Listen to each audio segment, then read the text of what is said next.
Narendra Modi all set to offer prayers at the Kedarnath Dham. Preparations are all in full swing to welcome the Prime Minister. Roads and helipad en route the shrine clear of snow.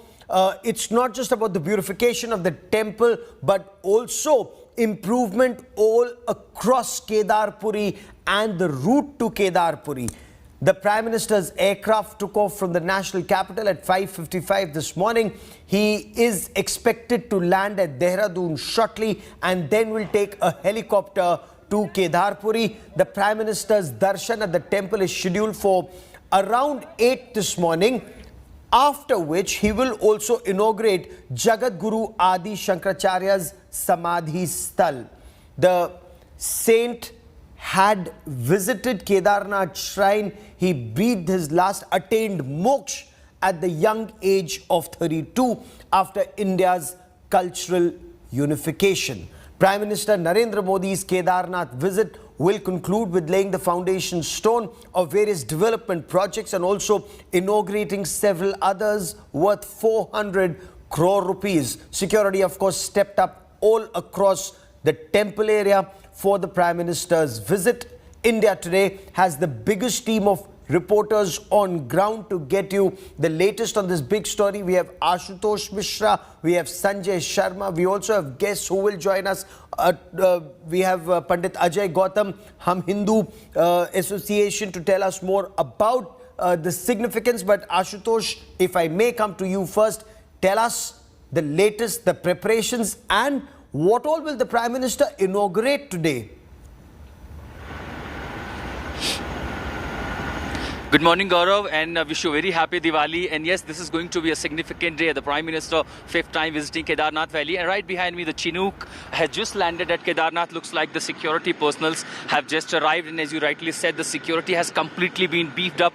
Devotees, most of them have already evacuated last evening. However, several from Maharashtra, Gujarat and other southern states, stopped here. They heard that Prime Minister is coming. They also wanted to be part of, this event. And right here, there you see the first glimpse of Kedarnath Temple this morning, as the first sunlight now touched the the glaciers of Kedarnath. That's the temple. All arrangements have been made in place.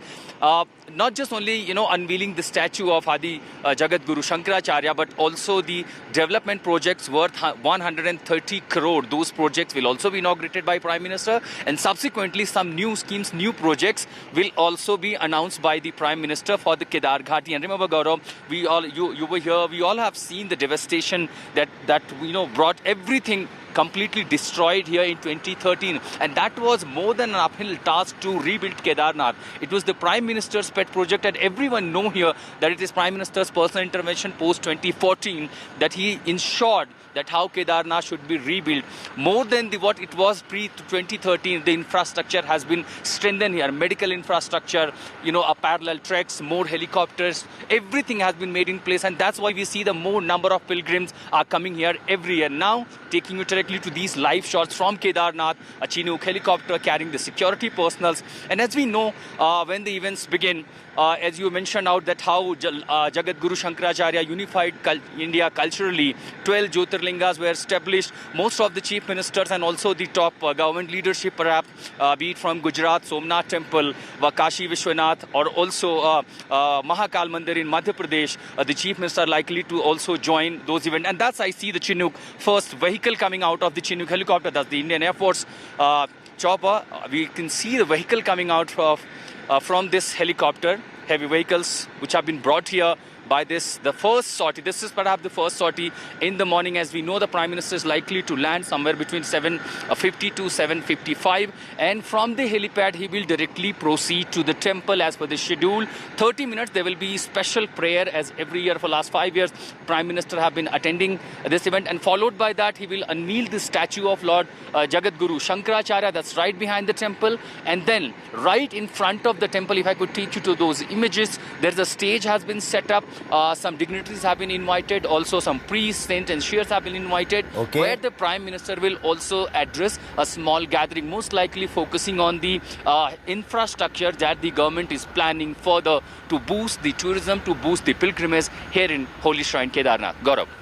Stay with me. And as Ashutosh was telling us, Kedarnath has completely been transformed after the destruction in the wake of the deluge in 2013. The holy shrine now prepared in its full glory to welcome Prime Minister Narendra Modi. By some accounts, 8 quintal flowers have been used to deck up the shrine and the area around. A lot of development projects, from new helipads to new bridges to new protection barriers to ensure that a deluge, again, God forbid, doesn't damage the shrine. Ashutosh Mishra with this report.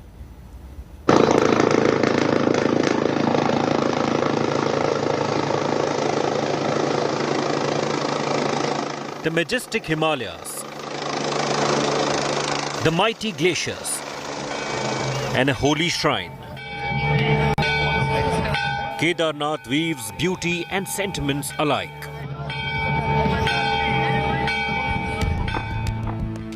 But a devastating flash flood wreaked havoc in 2013.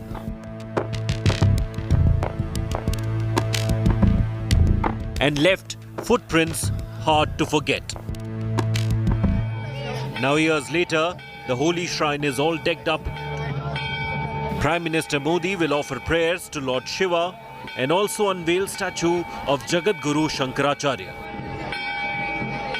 Preparations are on in full swing, from decorations to security arrangements. Prime Minister Modi to visit Kedarnath, offer prayer at Kedarnath Temple and to unveil statue of Lord Shankaracharya. Prime Minister Modi's visit this year is significant as it was his initiative to rebuild Kedarnath post the 2013 tragedy. Now, this was the stretch, exactly, the old stretch. Now everything has been renewed here. Post the tragedy, the massive operations were carried out. Particularly Prime Minister Modi himself individually monitoring the development projects here. And since everything, it was so devastated, now has been rebuilt just in few years. And that's exactly why people, praise Prime Minister Modi, because he has been personally monitoring the development projects, rebuilding Kedarnath after 2013 devastation. 2013 के बाद जब हमने 2015 में ये धाम देखा था तो ये काफ़ी नष्ट हो चुका था, लेकिन उनके प्रयासों के बाद यहाँ काफ़ी आपका क्या कहते हैं बदलाव हुआ है और काफ़ी विकास हो चुका है. For the people of Kedarnath, the transformation after the destruction is unbelievable. Bridges rebuilt, concrete roads constructed, and shelters for pilgrims remade. Kedarnath is alive again.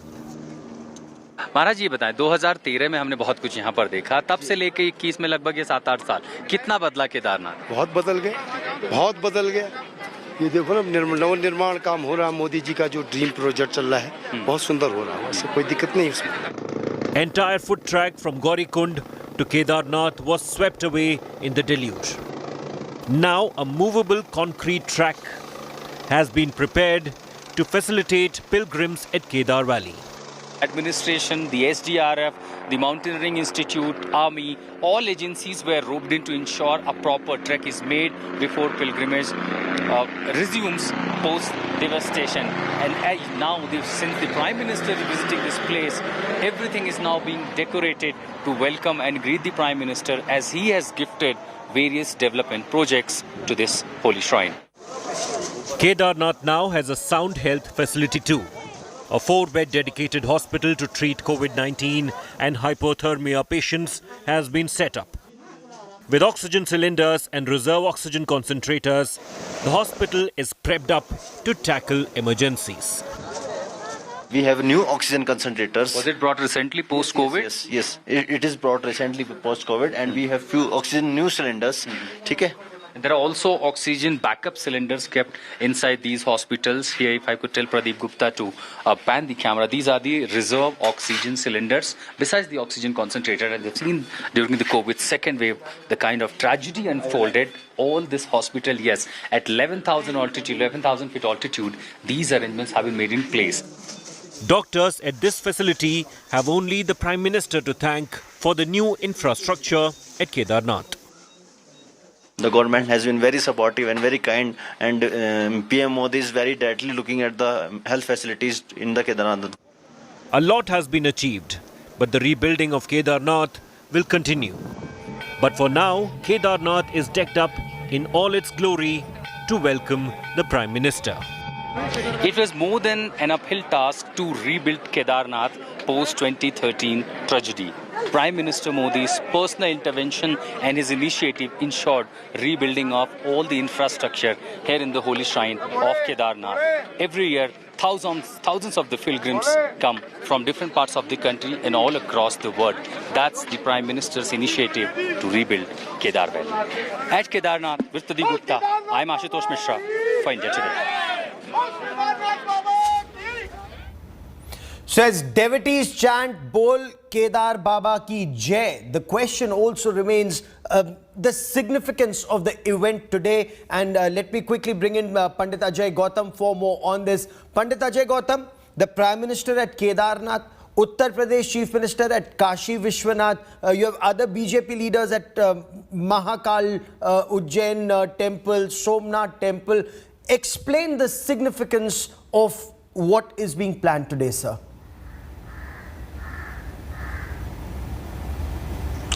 नमः शंभवाय च मयो भवाय च नमः शंकराय च मयस्कराय च नमः शिवाय च शिवतराय च. We have 12th Jyotirling in different part of the India, different state of India, and by the way of connect all Jyotirling together by the Honorable Prime Minister, they want to establish the strength and unity of this nation. When we perform Mahakal in Ujjain, Madhya Pradesh, same time we are offering and praying in Kashi Vishwanath Temple at Uttar Pradesh, and same time in Uttarakhand, Baba Kedar. So the Prime Minister is want to establish all the blessings of the Lord Shiva to get rid of the current problems and all these things. So there is a clear message to this nation. Okay, by the way of praying 12th Jyotirlinga in the same time and together, the all BJP workers, not only for the Bharatiya Janata Party, for the all Hindu devotees want to come together, and it's a show our strength and the unity, and all pray together for the betterment of and prosperity of the nation for these auspicious of Deepavali day and Govardhan day and Bhaiya Dooj. So there is a clear message कि यतो धर्मस् ततो जया, धर्म की हमेशा जय होती है, और कितनी भी समस्या क्यों ना हो, भारत मजबूती से खड़ा होगा. तो 12 के 12 ज्योतिर्लिंग जो हैं वो सब के सब एक साथ मजबूती से खड़े होंगे. Lord Shiva may be bless us to get rid of the current problems and this country come forward after the COVID-19 and other major problems, and we will withstand once again. Okay, so this is for spiritual strength, and the images on the television screen are also of Jagadguru Adi Shankaracharya. I have my colleague Sanjay Sharma also joining me. But before I come to Sanjay Sharma, Ashutosh, 400 crore was what was earmarked for development projects at Kedarpuri in 2 phases. 250 crore has already been spent. Some schemes to be inaugurated, but some more schemes worth 150 crore to be launched by the Prime Minister today. What more do we know of those schemes? Well, Gaurav, the first, it was to strengthen the medical infrastructure. Also, there is one track to ensure how to beat with the further if such situation comes further. So, strengthening infrastructure was the biggest challenge. Also, since the number of pilgrims are increasing every year, to accommodate them, these requirements are also essential. And perhaps all these budgets, when you call infrastructure, it also comes establishing health infrastructure, hospitals, makeshift hospitals, the colonies, and also the accommodation for the pilgrims. Besides that, a police station, a police post has also been set up. Since a mountaineering institute already located here, it requires from SGRF to PWD all agencies be here, since it is going to be one of the major point in coming years. Already we see thousands of the at the moment Mahant Dev Ramdas joining me here. महाराज जी, बहुत सारी परियोजनाएं यहाँ पर प्रधानमंत्री ने दी हैं. कितना आपने केदारनाथ को बदलते हुए देखा है? ट्रांसफॉर्मेशन हम देख पा रहे हैं 2013 से लेकर के अब तक बदला है. आप लोगों ने इसको कितने करीबी से देखा है? 2013 से काफ़ी बदल गया है.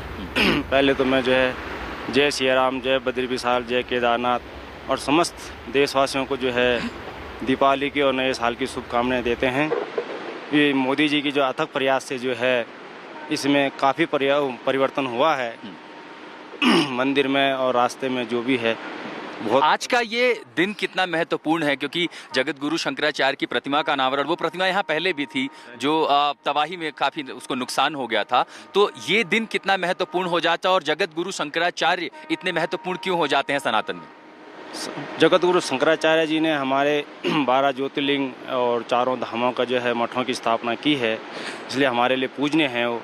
और जो 2013 में जो त्रासदी आई थी उसमें शंकराचार्य जी की समाधि जो है थोड़ा सा खंडित हो गई थी, इसलिए मोदी जी ने जो है जो आए थे वो 15 में उन्होंने कहा था कि हम इनकी स्थापना करेंगे। आज जो है पूर्ण हो चुका है। आज मोदी जी का जो है बहुत बहुत धन्यवाद कि हमारा संतों के जो है जो शंकराचार्य जी हुए हैं इनके लिए जो पूरा जो है सहयोग किया उन्होंने संतों के लिए। And if you could see, Gaurav, the transformation, you know, the words will be less, only the images can explain. Yes. If you remember 2013 image and even pre-2030, there was some infrastructure, but post-devastation, it was a massive scale operation by several agencies. Now you see the most of the, you know, completely a new strengthened with modern technology, fiber optics, everything has been placed. And remember, last year there was barely 3G network here. Here we are using 4G network of multiple agencies, multiple companies. So there is a 4G network available here, which is now also being strengthened, so all networks could work here. Now most of the accommodation have been placed. In fact, there is a more 4-bed hospitals have also been made. You saw in my report, which also treats the patients from the hypothermia. Also, COVID testings have, arrangements have been made in place. Oxygen concentrators, cylinders. So when we talk about infrastructure, the earlier allocation budget that was given to this holy shrine has already been used, and more funds. More likely, what we see, we have to see interestingly how the Prime Minister is going to allocate more funds and also announce new schemes. Particularly, it will be again to connect Gaurikund, Gupt Kashi to the Kedarnath. This holy shrine connectivity. We also see, all-weather connectivity from Rishikesh to Amana. Everything has been strengthened up. Particularly, more schemes are likely to coming up in the speech by Prime Minister this afternoon. Extremely significant. Also, the fact that while you encourage pilgrimage, you also encourage tourism, religious tourism, and its impact on the economy of Uttarakhand. Remember, when we talk about Char Dham or 4 places of religious significance for Hindus at the time of Jagadguru Adi Shankaracharya, and you're seeing those images on your television screen, you talk about Rameshwaram in the south, Jagannath Puri in the east, Dwarkadhish Dham in the west, and of course Badrinath in the north. But you also talk about Char Dham Yatra of Uttarakhand, Gangotri, Yamnotri, Kedarnath, Badrinath. All that and much more on the other side of a quick break. Stay with us.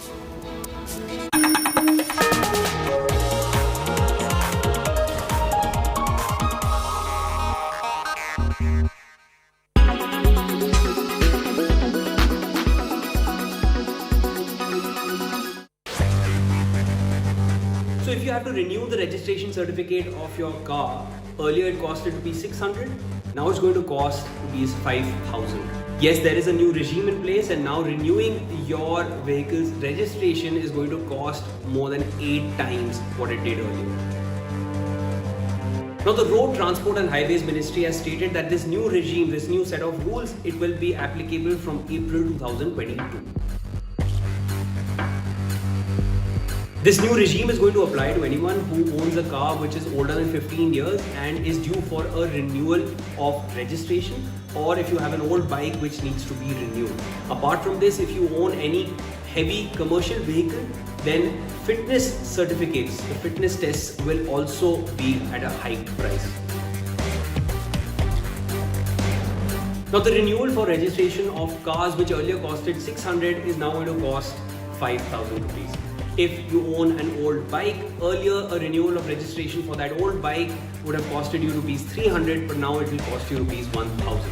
And if you need to get a new fitness certificate for a commercial vehicle, a bus or a truck, earlier it costed rupees 1,500, now it's going to cost 12,500 rupees.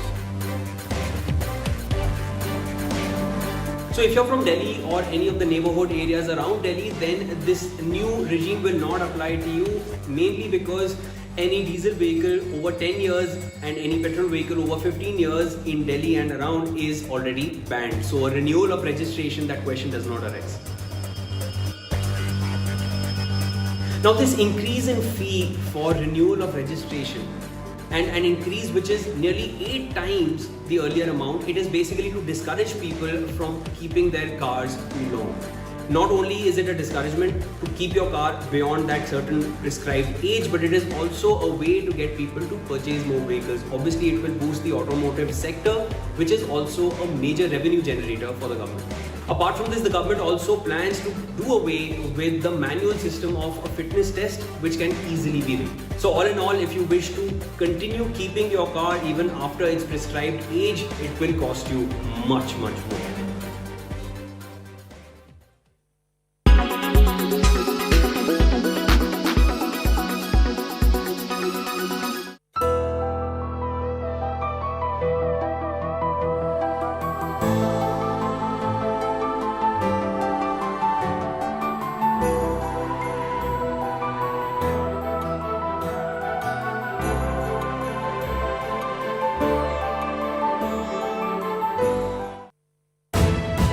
You are watching India Today.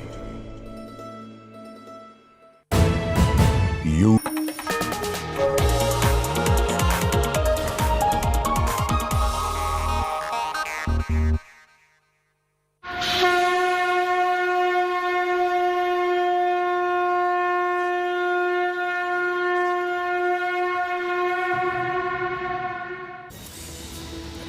Jagadguru Shankaracharya had united our country in a cultural bond. His statue will be unveiled by Prime Minister Narendra Modi in a short while from now, and my colleague Sanjay Sharma joins me from Kedarpuri. Sanjay, जिस पत्थर से ये प्रतिमा उकेरी गई है, बनाई गई है, मैसूर से शिल्पी आए थे, चिनूक हेलीकॉप्टर से इस प्रतिमा को लाया गया था, इसका महत्व और जगतगुरु आदि शंकराचार्य का महत्व हमारे देश में, उसको संभवतः नई पीढ़ी तक ले जाने का यह प्रयास है प्रधानमंत्री का। जी हाँ, बिल्कुल। जगतगुरु शंकराचार्य जिन्होंने 5 साल की उम्र में संन्यास धारण किया और 32 साल की उम्र में वो शिवलोक को प्रस्थान कर गए। इस बीच उन्होंने वेदों का भाष्य, उपनिषदों की टीका, ये इतने महत्वपूर्ण कार्य किए। इसके अलावा दो जगत दिग्विजय यात्राएं की, जिसमें उन्होंने बौद्ध धर्म के प्रभाव से जिस तरह की विकृतियां समाज में आ गई थी, उनको दूर करने के लिए, सनातन धर्म को पुनर्प्रतिष्ठित करने के लिए उन्होंने ये सारे कार्यक्रम किए। तो इनके बारे में लोग कहते हैं कि वो जो दिव्य पुरुष, दिव्य आत्मा जगतगुरु शंकराचार्य, उन्होंने बहुत सारी यात्राएं हो सकता है कि आकाश मार्ग से की हों, क्योंकि उस समय इतने जंगलों का इलाका, कश्मीर से लेकर कन्याकुमारी, अटक से लेकर कटक, वहां तक की यात्राएं करना अपने आप में बहुत बड़ा काम था। उन्होंने मिथिला में भी यात्राएं की। मिथिला में उन्होंने मंडन मिश्र के साथ शास्त्रार्थ किया। जहां जहां शंकराचार्य गए, 8 साल की उम्र में, 11 साल की उम्र में उन्होंने दिग्विजय यात्राएं की। तो बाल रूप के शंकराचार्य ने अपने ज्ञान से उन सारे लोगों को पराजित किया, पराभूत किया और उन्हें सनातन धर्म में दीक्षित किया। जब मंडन मिश्र से उन्होंने शास्त्रार्थ किया और उसमें वो विजयी हुए, तो उन्होंने फिर उन्हें अपना शिष्य बनाया और उनको सुरेश्वराचार्य की उपाधि दी और उन्हें और ये भी किया कि कैसे सांस्कृतिक राष्ट्रवाद, कैसे सांस्कृतिक पुनर्गठन हो सकता है। उन्होंने दक्षिण भारत के ब्राह्मणों को यहाँ केदारनाथ मंदिर का पुजारी बनाया, रावल नियुक्त किया, और उधर यहाँ के पुजारी, यहाँ के लोग, उत्तराखंड के ब्राह्मण वहाँ श्रृंगेरी पीठ की तरफ जाते हैं, वहाँ की पूजा करते हैं। और इस तरह से एक तरफ से दूसरी तरफ लोगों का आना जाना कैसे होगा, इन सारी चीज़ों को सुनिश्चित किया। और ये अपने आप में आने वाली पीढ़ियों को एक सूत्र में बांधने का, सनातन संस्कृति में उसको पुनर्प्रतिष्ठित करने का जो कार्य शंकराचार्य जी ने किया। बहुत बड़ी बात आपने बताई, किस तरह से सांस्कृतिक राष्ट्रवाद को उन्होंने बढ़ावा दिया, धर्म के जरिए उन्होंने किस तरह देश को एक सूत्र में पिरोने का महायज्ञ किया, सफल महायज्ञ जो आज भी वही परंपरा चली आ रही है. And we will tell our viewers about that. At the Kedarnath shrine, the main priests come from the Sringeri Mutt. They come from various temples down south, and at the mutts there, the Purohits go from Uttarakhand, and that has been going on for centuries. We'll talk to Pandit Ajay Gautam about it. So from Sringeri and to Kashi, to Kanchi, united the country, united the Char Dhams from Rameshwaram to Badrinath, from Jagannath Puri to Dwarkadhish, the 12 Jyotirlings, the 18 Shakti Peeths. We'll tell you all about it on the other side of a quick break. Stay with us.